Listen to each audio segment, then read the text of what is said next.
Every year, over 256 scholarship providers provide an average of $109,000 worth of scholarships to the community in New Zealand to support Kiwis achieving their dreams. However, many providers find it difficult to distinguish who is the most deserving or the most in need applicant. Hi, I'm Tom, and today our team Scholarshippers is going to talk to you about a new scholarship platform, Ship to Scholars, that bridges the gap between scholarship providers and the ideal customers. After extensive market research, we have identified that a significant portion of the scholarships offered to the general market is provided to individuals who do not best qualify. There is often quite a mismatch, and the individuals who better qualify as under the provider's eyes misses out on the opportunity. Furthermore, the organisation misses out on endorsing the most appropriate candidate that would best represent their overall brand within the market. Research has also shown that scholarship providers receive insufficient applications due to the lack of awareness these appropriate candidates have of the scholarship providers in the first place. Ship to Scholars is an all-in-one digital platform that simplifies the scholarship process and ensures that the most appropriate candidate receives the endowment. Our competitor Community Force provides an inadequate database where scholarship providers can register to join the database in the first place. From there, it is up to the student to first discover the poorly advertised database and second to scroll through the database until they find one that is most appropriate. Next, they have to navigate to the organisation's website where they register for the scholarship and complete a digital form. Community Force does not offer a system that allows the scholarship providers to receive, grade, and provide the scholarship to the most appropriate applicants. Our system allows the provider to be more easily discoverable by those individuals seeking a scholarship and supporting the provider with a system where they can receive, review, grade, and provide the scholarship to the most appropriate candidate. The platform has an internal grading system in place where the applicant's answers and responses to the provider's questions will be scored and ranked. Thus, the organisation can ensure they provide the scholarship to the best fit applicant based on their application. This is our business model canvas that we'll expand on in the following slides. These include our value proposition, customer segments, cost structure, and revenue streams.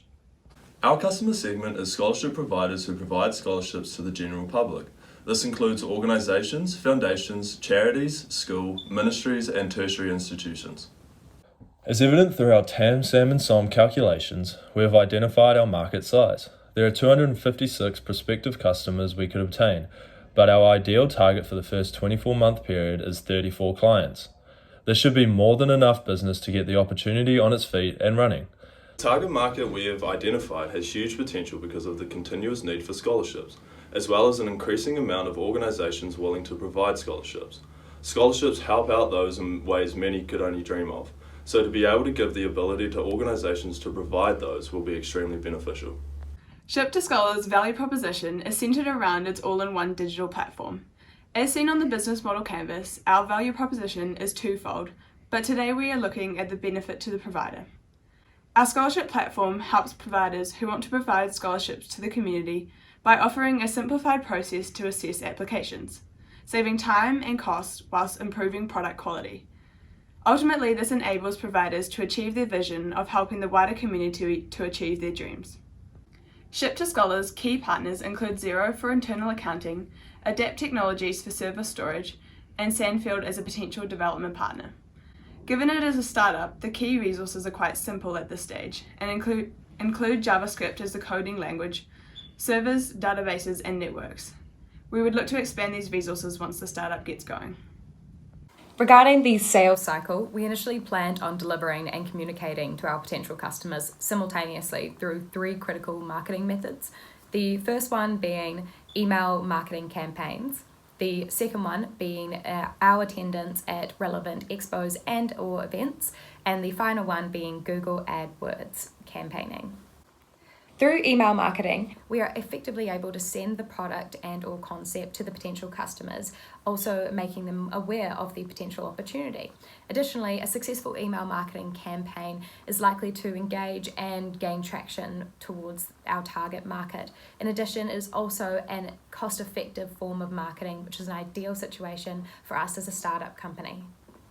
Another form of marketing that we recognise is the use of relevant expos and or events. This is an inconsistent form, however it is great for in-person connection with our potential customers and clients. Furthermore, it's a really great opportunity for us to be able to establish some brand presence within the academic world, whilst also potentially generating and gaining some leads.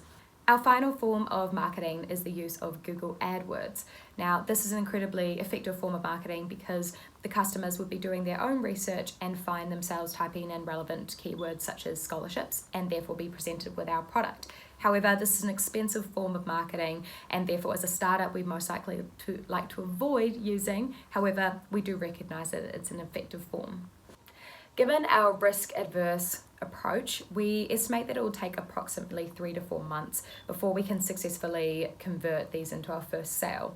However, we do believe that by utilising these 3 key methods of marketing, we'll be able to successfully identify, pitch, and onboard our first client.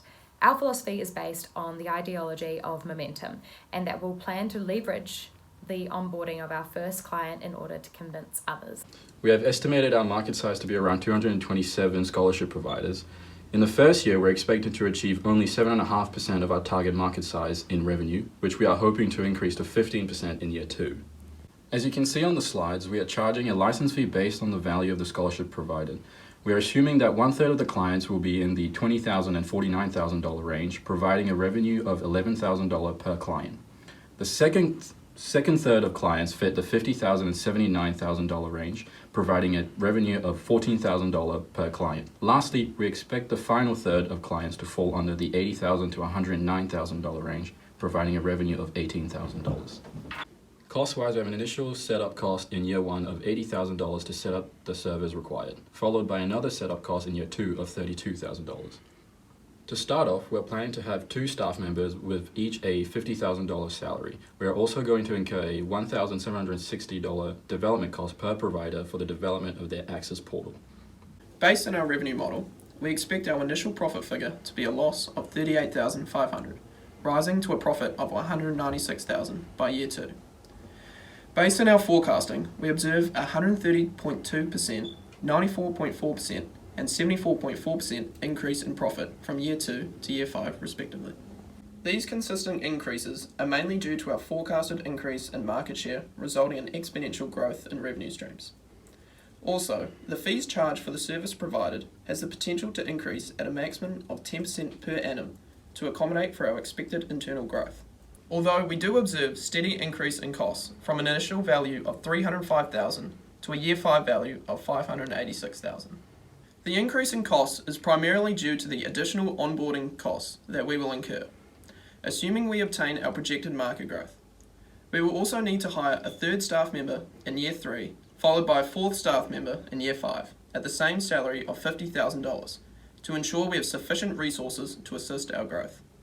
Lastly, we are also forecasting a 20% increase in server costs biannually, as we will have additional data sets to host as we expand within the market.